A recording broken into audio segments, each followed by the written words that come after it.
Sometime in the dark hours before dawn, the great convoy of ships slowed and stopped. All around, the Aegean Sea was eerily still, like a mill pond.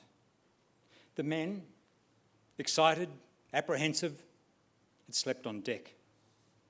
They now peered out in the darkness at the ships closer inshore. There, the first Australians were swarming down cargo nets into longboats to be towed to a beach at a place which will be called Anzac Cove. Above them, etched against the night sky, the craggy outline of the peninsula known as Gallipoli. It was Sunday, the 25th of April 1915, and by the end of that first Anzac Day, 98 years ago, someone would write a more hellish Sunday one could not conceive.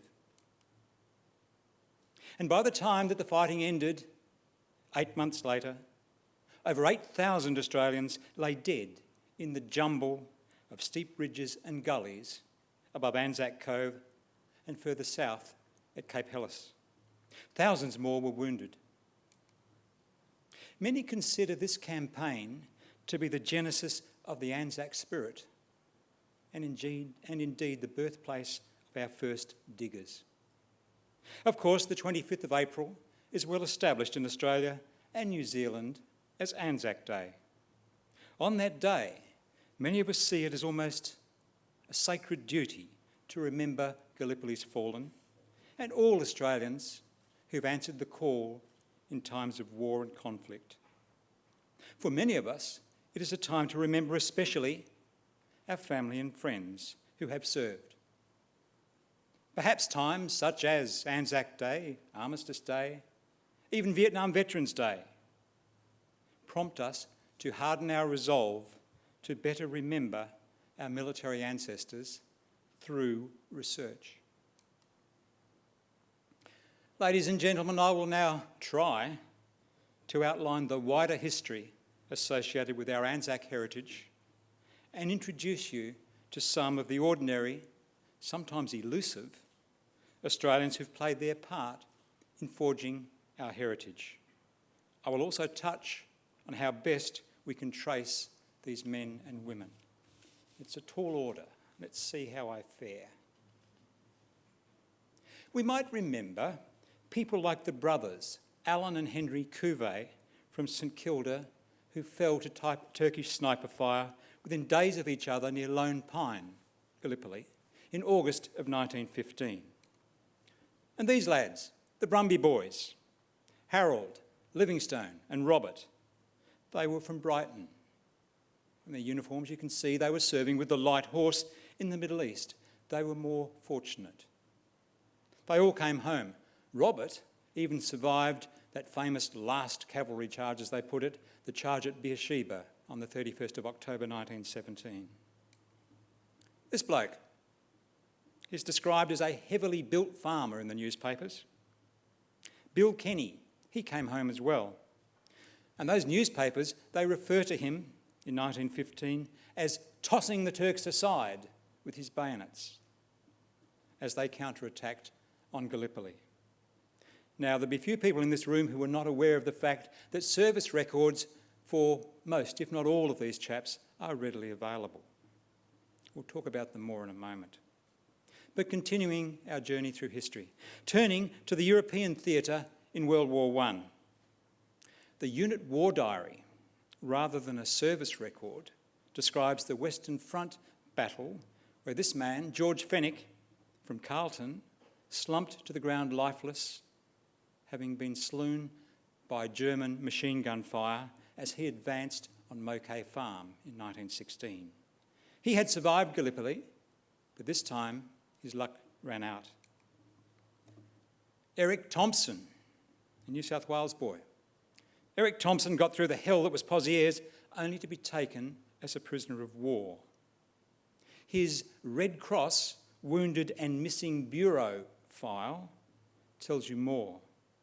Note too, whilst the slide is up there, the uniform. I get asked so many questions about photographs, and every now and then I see a photograph which throws me, as in this case with this fellow wearing uniform which had been provided by the Germans whilst he was a prisoner of war.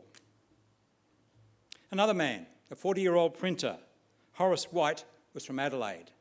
His Roll of Honour Circular from the Australian War Memorial.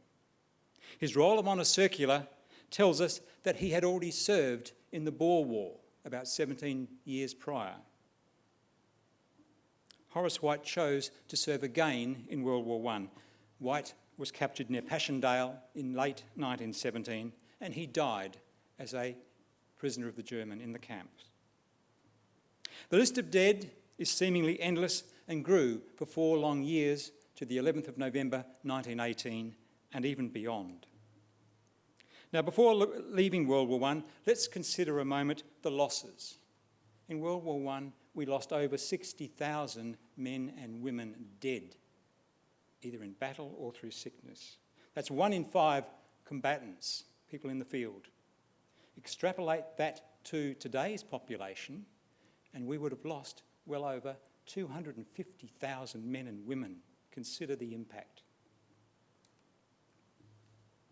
Of course, tracing those Australians who served in World War I usually is relatively easy. With few exceptions, the digitised service dossier for these men and women is readily available through Record Search and the National Archives of Australia. Most unit war diaries, as you'll recall I mentioned, they're held by the Australian War Memorial.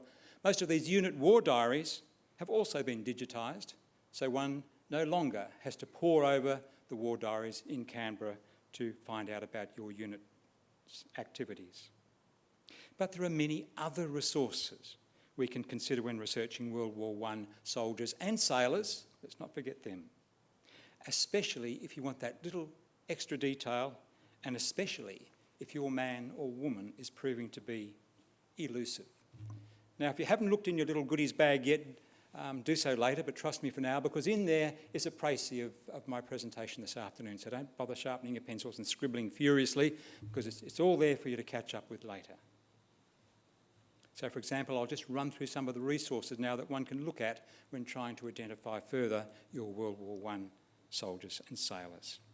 And these resources include administrative correspondence, embarkation rolls, shipping rolls, nominal rolls, repatriation department dossiers, pay and allotment cards, memorial scrolls, London Gazette, and there's heaps more.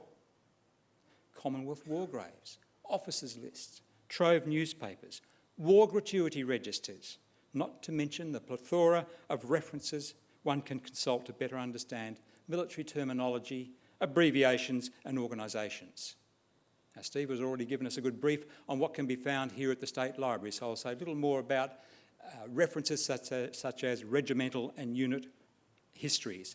They can be a wonderful resource, particularly if you're trying to find out exactly what your man or woman was up to on a day-by-day basis.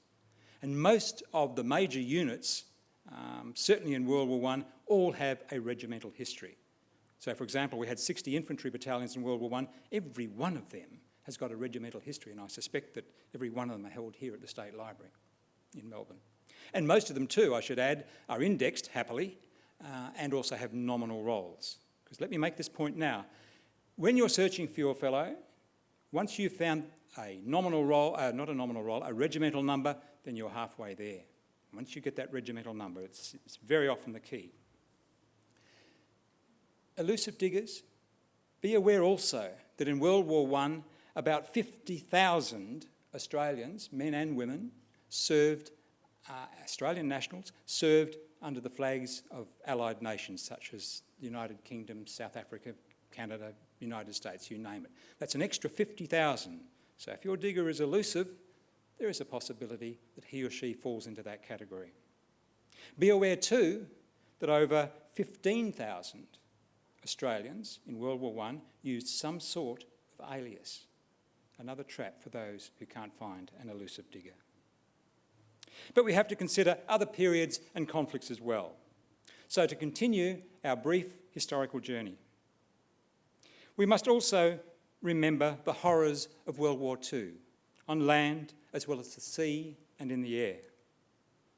Claude Wilson. Claude enlisted early in the war and he sailed to the Middle East with the 6th Division. Many would be aware that the 6th Division was the first division that we sent overseas and went into action in North Africa in places like Derna and Benghazi and Tobruk, and then, of course, to the calamity that was Greece and Crete. So Claude sailed as a reinforcement with the 6th Division. And he was one of 5 brothers from Sale who enlisted in that horrendous conflict, World War II. A 6th brother, James, had been killed over 20 years earlier in the savage fighting around Passchendaele in 1917. World War II, the Middle East and the Mediterranean, the air war over Europe, the Atlantic convoys, North Africa, Syria, Greece, Crete, all were World War II campaigns which sapped the very heart and soul of Australian manhood. We must not forget other areas overseas, like Canada, Rhodesia, where so many of our young aviators died whilst training. Not to mention closer to home in Australia, with bases such as Sale, particularly for the Air Force, the Army's Bonegilla camp up near Albury, and a host of headquarters and units in this area here around Melbourne. Each World War II campaign was enriched with multitudes of stories of courage and sacrifice, all aching to be uncovered, all aching to be told and retold. Take Fred Smith. Fred Smith was a cocky from Western Australia. The young Air Force navigator or observer didn't even make it overseas. He was killed with his pilot in a training accident east of Perth in 1943. Another aviator, Alan Duggleby. This lad was from Oakley. He was riddled with shrapnel over Germany on a bombing run. And quite often people get confused. They say, oh yes, well my fellow was in the RAF, don't you know? And well, no, usually he wasn't in the RAF. Like this chap, he was a member of the Royal Australian Air Force, attached with about 10,000 other Australian aircrew to the Royal Air Force. But he's still RAAF, and his records are here, although there are records in London as well. Lou Gazzard, shot through the head in the heat and the dust of Tobruk in North Africa. His brother Ewan was a soldier too. Ewan died a year later. The chronicle of death and destruction continues. And so, to that other great theatre of war, the Pacific, our own backyard really. Here we lost thousands in battle and as prisoners of war at Singapore and elsewhere in the Ring of Islands to our north. This fellow here indicated John Gray was one of thousands of prisoners of war. He was with the 4th Anti-Tank Regiment, and John Gray succumbed, like many, to the ill treatment and starvation on the death railway in Burma and Thailand in 1943. By the grace of God and the sacrifices that our American allies made at the titanic battles of the Coral Sea and Midway, the Second World War scarcely touched our shores.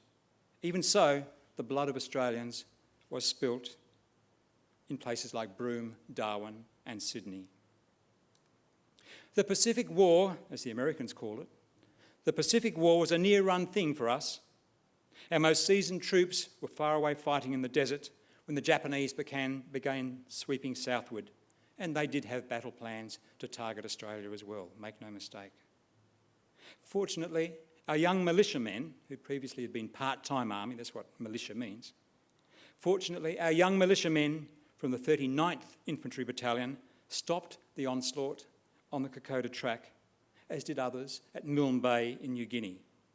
Again, the unit war diary, which I had mentioned earlier in the context of World War I, the unit war diary is worth having a good look at when you're looking at people from these battalions.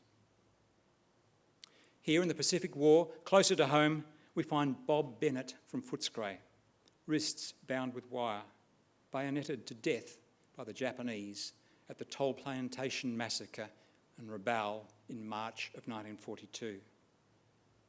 Even near the end of the war, Australians continued to die in what many would call the fruitless campaigns in places like Borneo and Bougainville.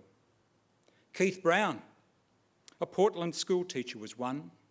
He was killed in a sharp contact with the Japanese near Brunei Bay in 1945, only days before hostilities were concluded. a photograph of he and his mates is attached to the Roll of Honour circular, which in question time we can talk about if you wish. But the Roll of Honour circular, held by the Australian War Memorial, also includes priceless gems like this, a photograph of this officer. At sea, the hazards were always present for the Royal Australian Navy.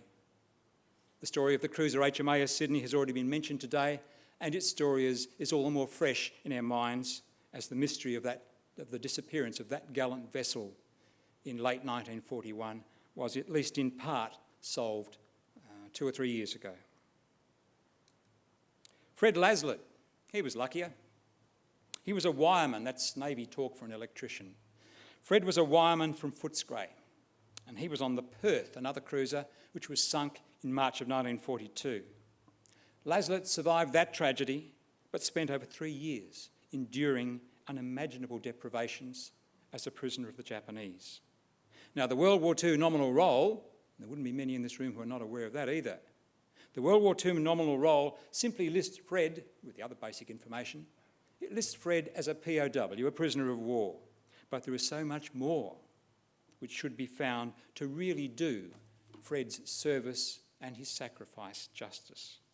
I only found out a few days ago that Fred Laslett had passed away about 3 weeks ago here in Melbourne at Heidelberg. Our merchant mariners, happily they have been mentioned because so often we have this sort of forum and they're never mentioned. Let's talk about them again. Our merchant mariners also face the elements and the enemy with little recognition and even less compensation. 1 in 8 British merchant seamen perished during the war, with thousands lost to the German U-boat menace, notably in the North Atlantic, with trying to bring across the supplies from North America to beleaguered England. Some of these merchant mariners were literally boys. Now, happily for those in the Australian Merchant Marine Service, the NAA, the National Archives of Australia, holdings of their associated records are to be readily found on microfilm, and they're very, very useful. Similarly, the British records are intact, although most of them need to be examined in London. And just a quick aside on the Merchant Navy, Uncle Joe might have been a merchant sailor in World War II, and you don't find him in the records held by the National Archives of Australia. That could well be because he had signed on as a merchant sailor with another nation. Could have been Britain, in which case you could go to London and get his records there, but it could have been somewhere else, South Africa, Canada, in which case you wouldn't find him. Another merchant mariner, Noel Smith, now living in South Australia, near Adelaide, he also was a merchant sailor. He survived the war, obviously, and he had joined up at the age of 14 years. Another chap, Percy Anderson, merchant sailor, he wasn't so lucky. His NAA records reveal that he died at sea in 1944 on a vessel called the Kulana. But like many merchant mariners, Percy Anderson is not recognised by either the Australian War Memorial or the Commonwealth War Graves Commission. And at the end of it all, Germany, fascist Italy, Japan, Vichy French, all finally vanquished. Exhausted peoples everywhere counted the awful cost. 60 million dead. Now, I won't repeat that list of World War I resources, which I went over some minutes ago, but most of them are also relevant to your research of World War II service personnel.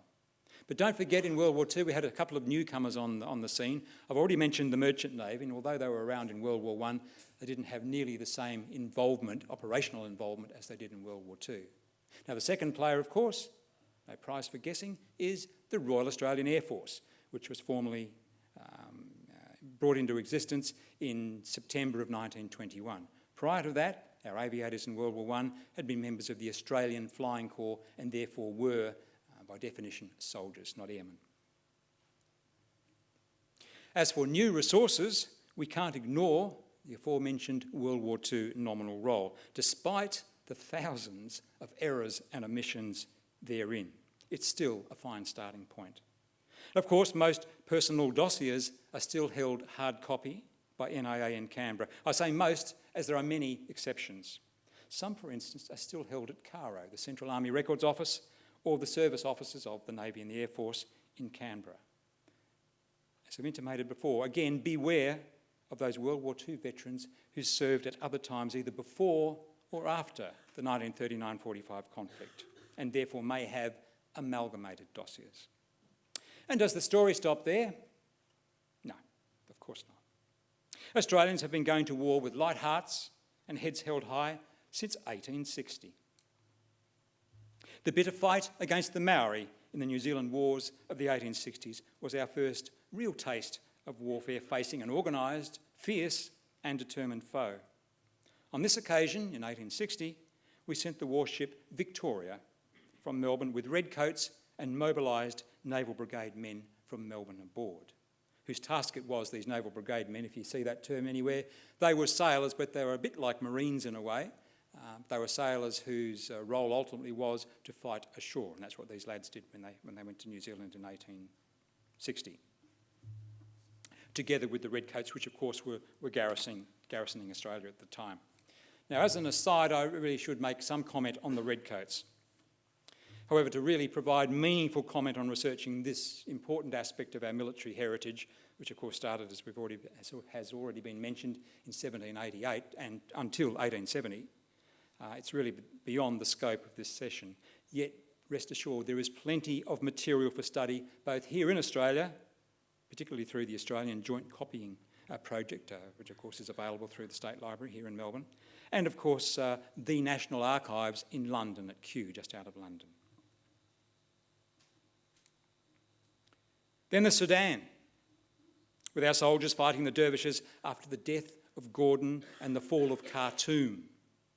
This was our first foray overseas, apart from New Zealand, to support Great Britain using, as we usually do, volunteers. Now, most personnel records for the men who sailed with these contingents have been digitised by the Australian War Memorial, and original medal rolls are held in London. But you find scraps of bits and pieces elsewhere as well. We've already heard from the Public Record Office Victoria this morning, and you may be surprised to know that they also have a good deal of material on this conflict back in 1885 in the Sudan. 15 years later, the Boxer Rebellion in China. Here, Australians fought shoulder to shoulder with 15 other nations in contingents dispatched from Sydney, from Melbourne, and from Adelaide. Here we see able seaman James McAllister from Monbulk, here in Victoria, who clearly has some free time for sightseeing. Unlike Albert Gibbs, also from Melbourne, who wasn't nearly as fortunate as James here.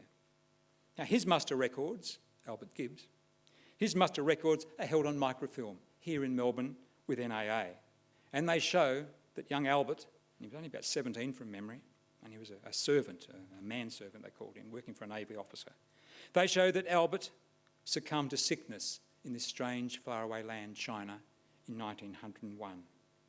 Rarely have these men from the Boxer Rebellion contingent been mourned or commemorated. Not to forget the Boer War in southern Africa between 1899 and 1902. All of these conflicts, which I'm glossing over, claim their share of Australian flesh and blood. All of these conflicts have their elusive diggers. Tom Gates from Castlemaine. He'd sailed from Sydney some years earlier in 1885 to fight the dervishes in Sudan. Tom fought again in the Boer War. Take on the point that I've made a couple of times. Don't just focus on a fellow serving in a particular conflict. So very often you'll find that a chap served in more than one conflict, and therefore there's more than one area for you to look for. In the Boer War then, the proud spirited, the independent, the laconic, the often reckless digger was always there. In the veldt, the prairie, the veldt of South Africa, they excelled and displayed a real independence. Many would call it larrikinism. Some, like Breaker Morant, took it too far, and I am sick of hearing about Breaker Morant. He's been in the news a couple of weeks ago, if people hadn't noticed. Good old Breaker, he took it too far. Having served, but his story is quite relevant for what I'm about to say, having served with a South Australian contingent, one raised in South Australia before Federation, Morant then chose to serve on, listen to this, serve on with a locally raised irregular unit called the Bushveld Carbineers. And we all know what happened to Morant, of course. But the point I'd like to make is this was an irregular unit. It was one which was raised in South Africa. And all of the units which were raised in South Africa, and there would have been 40 to 50 of them, they were crawling with Australians like Morant. Still, they continued to die bravely in South Africa. Fred Kilpatrick, he was a school teacher from Sydney. He was shot through the jaw near a place called Slingersfontein in January of 1900 and lingered painfully in the bitter cold overnight before he died the next day. I've read the reports of the lads who found him the next day and then carted him back to camp and did what they could before he succumbed.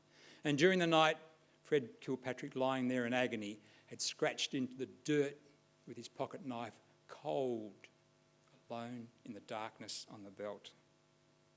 Fred Kilpatrick is part of the Anzac legend like all the others. John Ebenezer Davies was from Adelaide. He served in the Boer War as well, and he fell also in January of 1902.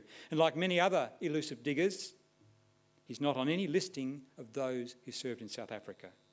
This is because officialdom continues to make no real effort to identify those 25,000 Australians who served in South Africa between 1899 and 1902. Rather, they rely heavily on a publication compiled in 1911 and which is fraught with errors and omissions. That's Murray's, for those of you who have an interest in the Boer War. Murray's is very corrupt through no fault of poor old Colonel Murray. It was the printers, from what I can gather. For example, in Murray's you will often find there's an entry there for a fellow, and it actually, whatever that entry says, perhaps he was wounded, promoted or something like that, that entry actually refers to the next fellow down, and it's like that through the book. So that's the sort of corruption I'm talking about there.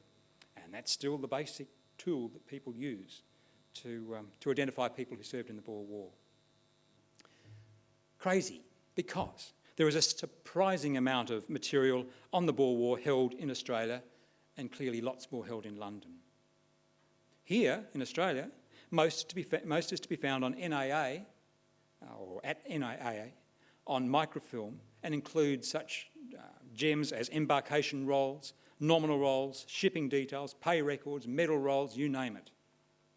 It continues to surprise me, quite honestly, that these resources on the Boer War held by NAA, just around the corner, are so seldom used. Additionally, NAA, of course, has digitised, and you'll be probably more familiar with them, have digitised a great many of the dossiers, the attestation papers from the Boer War, but most of those pertain to chaps who enlisted after Federation. Skipping several decades. Since the two world wars, there have been many more conflicts in which Australians have answered the call. Sometimes, such as these folk, sometimes accompanied by their loved ones, accompanied by their families. We should consider those who served in the occupation forces in Japan between 1945 and 1952, such as these folk here, who belonged to what was called BCOF, the British Commonwealth Occupation Forces. And we should consider among the BCOF folk men like George Medal winner. George Medal's a bit like a Victoria Cross, but not in the face of the enemy. It's for great courageous acts. So George Medal winner, Corporal Ron Sewell. Sewell died trying to save others during bomb disposal operations in Japan after the war in 1947. Now, the men and the women of BCOF, of the occupation forces, have fought long and hard for appropriate recognition. Indeed, they continue to do so legally as I speak. Apart from my recent book, there is still no official nominal role for these Australians. In other words, officialdom doesn't even know who was there. And that makes any argument for appropriate recognition and compensation an uphill battle right from the very start. Yet again in Korea, between 1950 and 53, we gave freely of our manhood in what was not really a declared war, rather, as they still call it, a United Nations police action. Some fought on the battlefields of Kapyong and the Hook in South Korea, where the fighting rivalled any other combat in which Australians have ever been involved, for its ferocity and its intensity. As always in war, sickness not only amongst civilians but amongst military folk as well, took a terrible toll. We might remember this man, George Madden, also decorated with a George Medal, who was captured by the Chinese communists and despite torture, starvation and sickness, resisted his captors to the very end. Happily, all Korean War veterans are listed on a DVA, Department of Veterans Affairs, nominal roll. Just be careful, when one says all are listed on the nominal roll, that's never quite right, because particularly with nominal rolls like the Korean War and the Vietnam War, there was always the option for those who were to be listed. How they would find out, I don't know, but if they did find out before it was released and promulgated, there was an option for them to say, no, I don't want my name put up. But whatever the figure is, 99.9 folks should be on these nominal rolls, such as the Korean one that I just mentioned. Moving on. Then the struggle to thwart the perceived threat of communism in our region. The Malayan emergency, really our longest continuous war, although we seem to be fond of calling civil wars our longest war of late. I heard us refer on the news last night to Afghanistan being our longest war. I don't know. I'll have to get my calendar out. But if it wasn't, it was pretty darn close. The Malayan emergency. Consider the pipeline ambush in Malaya in 1956, where Jeff Fritz, another Melbourne boy, fired 3 magazines from his Owen submachine gun at the attacking CTs, the communist terrorists. And he did this despite being mortally wounded in the stomach himself. Now, the only visibility, again, like Beekoff, the only visibility of these soldiers who served in this conflict is in work that I've done in the past called Mostly a Son. No official lists of these people. Covert operations. Many people overlook this. Covert operations in Borneo during confrontasi with Indonesia in the 1960s. Here in Sarawak, Victorian-born Vic Richards was badly hit with machine gun fire by Indonesian troops, and he lingered for several days before dying. You recall I said covert a moment ago. Well, of course, most of the operations in which we were involved in Indonesia were actually behind enemy lines. In fact, the lads went across and they left their letters behind, their dog tags, the whole box and dice. It was a very, very covert operation, so I guess that's why we don't hear too much about it, even to this day. And certainly apart from my work, such as this one here, again, there is no official nominal role for those Australians who fought in this region in the 50s and 60s. Echoes from the past in Vietnam, like Balmoral, Coral, Long Tan, names familiar even today in many Australian households. We still don't seem to be quite sure how many Australians served in that long and divisive conflict. Only about 4 or 5 years ago, at the Central Army Records Office, I would work there and I would see this team of people going through, doing an audit, if you like, of all of the records there for post-1945 soldiers. And as a result of that audit, they found another 4,000. So maybe there's still a few more elusive diggers floating around from Vietnam. Now, most personal dossiers for the men and women who served after World War II are held by CARO, the Central Army Records Office, located in Victoria Barracks just down the way. Some are also held, particularly, obviously, for the Navy and the Air Force at the service offices, as it's called, in Canberra. Many Navy records, post-World War II, many Navy records are also digitised with NAA, although post-1970 you might strike out because the information starts to diminish quite rapidly after 1970, because that's when the Navy switched across fairly seriously to putting their personnel records on computer. And sadly, we can expect more of that. Of course, there is a DVA official nominal role, once again, which I mentioned a moment ago, although I have it on good authority, and take this on board, I have it on good authority, that the maintenance of this role, the Vietnam Veterans nominal role, and especially the World War II nominal role, are posing serious problems. They ain't got no money. They can't maintain them. And the IT, the information technology is such that they just can't keep up with it. Now, the losses, though significant in Vietnam, were not as heavy as the World Wars or even the Boer War. Nonetheless, regular and conscription conscript troops. We haven't said anything about conscript troops, and I don't really have the time, although I'd be happy to talk about it later to you. Regular and conscript troops gave their all. Now, one man, Bob Jackson, seen here from Greeta, was a member of my own battalion, the 8th, and he was among many killed in a series of mine explosions in the Long High Hills on the 28th of February 1970 on what we called Black Saturday. Mick Berrigan was another digger. He was hit in the head by shrapnel near Nui Dat, the main camp in South Vietnam as it was, in 1967 while fighting in Vietnam. He lingered, he lived the rest of his life, the next 40-something years, 45 years of his life he lived in a wheelchair. He died only, I think, last year, about a year or 18 months ago. And did it stop then? No, it didn't stop then.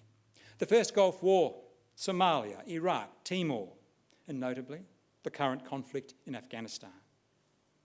Mercifully, the Australian losses have been slight in the 35 or more peacekeeping operations in which we've been involved since 1945. And we were first involved in peacekeeping, UN operations, a bit like Afghanistan, Bosnia, Namibia, those sort of places. We were first involved in 45, 46 in present-day Indonesia.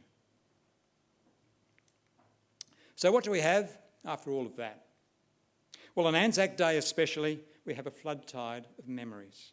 There are thoughts and feelings of the great wars and so many since, of courage, of pride, of heroism, of self-sacrifice, of waste, loss, pain and sorrow, and the ultimate question, why? The bleak conclusion is that the beast resides within all humankind, and our prospects of ending conflict in the world, therefore, are as good as ridding ourselves of the playground bully. The English military historian and philosopher Basil Liddell Hart wisely said, if you want peace, understand war. And this is where the family genealogist, the researcher, the historian, the military analyst, you and I, enter the scene and start the process of discovery, of understanding, of remembering. The first step in remembering our servicemen and women is to identify them and record their service for all to see. And I deal with researchers virtually every day, and so often they haven't really identified their man or woman. It's not until very often you get that regimental number, which I mentioned before, that you can really start the process rolling. Every day, I research and uncover the service of our veterans for family members, historians and others. I can attest to the fact that there is a growing thirst to find the reasons behind our proud and rich military heritage. And that's what I do. I help people search out and understand their Australian and British ancestors with a military background. And every soul in this room has got one tucked away somewhere. And I know that it is a quest, really, to find out what it is that makes us tick.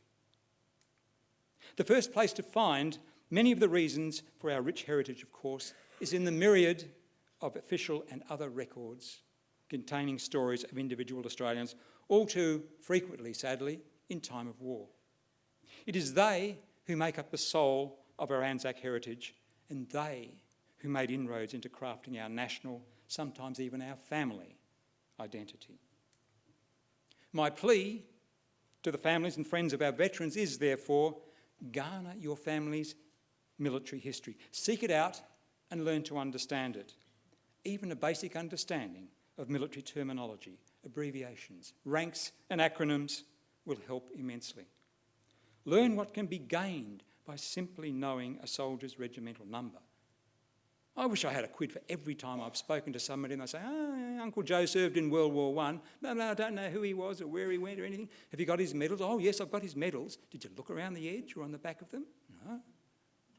Because once you do that, it all becomes apparent. You've confirmed that fellow. You're on the track to finding out substantial information on him. It will have his regimental number. It will have his regiment, which is more of a British term than an Australian one. It will have his regiment or his unit, as we would say. And we are really, really fortunate in Australia because unlike the Brits and many other countries, our medals to this day have always been issued with the chap or the lady's at least regimental number and full name. Note the official numbers impressed on the many lapel badges issued to veterans, and not only veterans, but to their next of kin, their wife, their mother. There's a whole range, I couldn't say. There's probably 30-odd of these sorts of lapel badges, like return from active service badges and female relatives badges and all sorts of other things. All of which have an official number on the back, most of which can be researched through the National Archives of Australia, held registers here in Melbourne.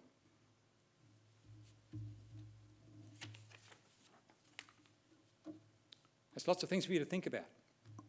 But the rewards from such endeavours will far outweigh, in my view, I'm going to cross swords with some family historians here, but they will far outweigh snippets from the more conventional genealogy records. And you can do more. Write down, record Grandad's anecdotes from France and Flanders. Read his diary. Match the detail against his service papers and related operational records. By operational records in this sense, I'm meaning records associated with his unit war diary, or maybe even recommendations for honours and awards. They're usually not found on the fellows' service records found as digitised records within AA. Learn what it was really like in the mud and the carnage of France and Flanders. Understand more about what was probably the most formative chapter in his or her life. And you can do more. Make sure Dad annotates his photographs of the cheerful, fresh-faced boys at the training depots at places like Royal Park and Caulfield, many of whom never came back. Ask him about the experiences of national service. Many people don't realise that we've had national service on 4 different occasions in Australia, notably, in the living memory of most here, notably during the Vietnam period, 65 to 73, but also between 51 and 59, and on other occasions as well. Just because a fellow was conscripted under one of these schemes and did not go on active service doesn't mean to say that there isn't a fat, juicy dossier waiting for you to find. So track your family history and movements through your uncle's Australian Imperial Force pay records, or maybe his repatriation department dossiers. Now, the sufferings recorded in these dossiers long after discharge can make you weep. And this fellow's Sloane Bolton, who is a train driver from Geelong, young fella, lovely wife Elsie, had several children. He participated in the charge at Beersheba on the 31st of October 1917, and he's notable because he completed the charge and then galloped into the town and came across a German and some Turks pulling a gun limber, and he went up and belted the German officer over the head wearing his tin helmet and knocked him off his horse, or did all sorts of wonderful things and was awarded a Distinguished Conduct Medal for his gallantry. That's fine. Several months later, Sloane continued with the light horse in the advance towards Damascus and the ultimate taking of Damascus. And had an action at a place called Bald Hills in May of 1918. He was hit badly by the Turks and had both of his legs mangled. Both of them were subsequently amputated, and he was shipped back home a hero with his Distinguished Conduct Medal and all the rest of it. That's all wonderful. But then, when you start to read the story of the ensuing decades in his repatriation dossier, it gives you detail which you will never see in a war diary or in a service record. Some from his own mouth, because in these sort of circumstances you find on the repat records that the soldier will recount incidents in his service which are not recorded on the official records. Let me assure you of that. But to read records such as Sloane Bolton's, who finally died in 1947, to read his record and see the distress that he and his family suffered almost on a weekly basis, begging for a few cents, for example, comes to mind, begging for a few shillings for the trip from Geelong to Caulfield so that he could have his stumps trimmed. It's heart-rending stuff, and you don't get a lot of that in the normal service record. So follow family movements and milestones also by examining pay and allotment records. People dismiss them, but if you're a family historian, a genealogist, and you're trying to find the nuts and bolts of your family, consider the service record by all means, but if you really want to track the family and find out, for example, who he was allotting married to, who he was allotting money to, his wife, maybe a girlfriend, that sort of stuff, changes in addresses. You will get that in the pay and allotment records. You will often get material in those sort of records which you will just simply not get in a service record. You perhaps appreciate that, certainly in World War I, the army, if you said that you were married, the army just took a certain amount of money from you and gave it to the missus. A lot of blokes in those days didn't like that. If my missus is going to get money, I'm going to give it to her, not the army. So you may be surprised to find that your fellow's marital status doesn't quite match up on his enlistment paper. That could be the reason why. He's keeping it quiet, but he won't keep it quiet in his pay records because he wants money to go to that address and to perhaps that lady. Cherish your brother's medals and their faded ribbons from Korea and World War II and Vietnam, such as indicated on this group of medals. Cherish them long after he's gone. Find out why he was awarded the coveted mention in dispatches or some other honour. This fellow, for example, is on your extreme left. The medal set has got a Distinguished Conduct Medal. If you go to the operational records held at the Australian War Memorial, not usually on an administrative service record, you will very often get a most gripping tale associated with the recommendation for that particular honour or award. Because quite often you will not get those details on a service dossier, regardless of the period.